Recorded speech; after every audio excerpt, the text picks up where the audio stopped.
Data যদি এইভাবে রান্না করেন শুধু বারবার খেতেই ইচ্ছে করবে। আসসালামু আলাইকুম, কেমন আছেন সবাই? আশা করি সবাই আল্লাহর রহমতে ভালো আছেন, সুস্থ আছেন। আমি এখানে সবুজ ডাটা নিয়েছি। কড়াইয়ে পেঁয়াজ দিয়ে দিব আস্ত জিরা। এগুলো একটু ব্রাউন কালার করে ভেজে নিব।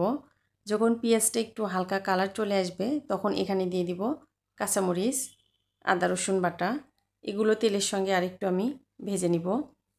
কাছে এবং দূরের যে যেখান থেকে আমার রান্নাগুলো দেখছেন, আমার রান্নাগুলো যদি আপনাদের একটুও ভালো লেগে থাকে প্লিজ লাইক কমেন্ট শেয়ার করবেন। যারা ইউটিউব থেকে দেখছেন আমার ইউটিউব চ্যানেলটা সাবস্ক্রাইব করে রাখবেন।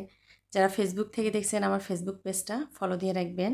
দিয়ে দিলাম সামান্য পানি, আর দিব হলুদ গুঁড়া, স্বাদ অনুযায়ী লবণ। এগুলো দিয়ে মশলাটা একটু কষিয়ে নিয়ে এখানে দিয়ে দিব পাবদা মাছ। আমি পাবদা মাছ দিয়ে ডাটা ঝোল করব আজকে। এটা একটু তেলের সঙ্গে কষিয়ে নিয়ে আমি মাছটা উঠিয়ে রাখবো। এই তেলেই আমি ডাটাগুলো দিয়ে দিলাম ডাটা। এই ডাটাগুলো রান্না করতে খুব বেশি সময় লাগে না, অল্প সময়ে রান্না হয়ে যায়। আমি ডাটাগুলো একটু তেলের সঙ্গে ভালো করে একটু ভেজে নেব। প্রথমে এখানে কোনো পানি ব্যবহার করব না, এটা ঢাকনা দিয়ে ঢেকে কিছুক্ষণ রান্না করে নিব। মাঝে মাঝে কিন্তু নেড়ে দিতে হবে, না হলে নিচে লেগে যাবে। যখন উপরে এরকম তেল উঠে আসবে তখন এখানে সামান্য পানি দিয়ে দিতে হবে।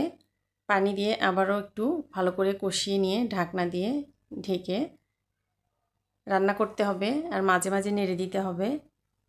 আমি ঢাকনা উঠিয়ে সবজিগুলো ভালো করে আবার একটু নেড়ে দিলাম যাতে নিচে লেগে না যায়। যখন এরকম উপরে তেল উঠে আসবে তখন বুঝতে হবে যে হ্যাঁ, মশলাটা ভালো করে কষিয়ে নেওয়া হয়েছে সবজির সঙ্গে।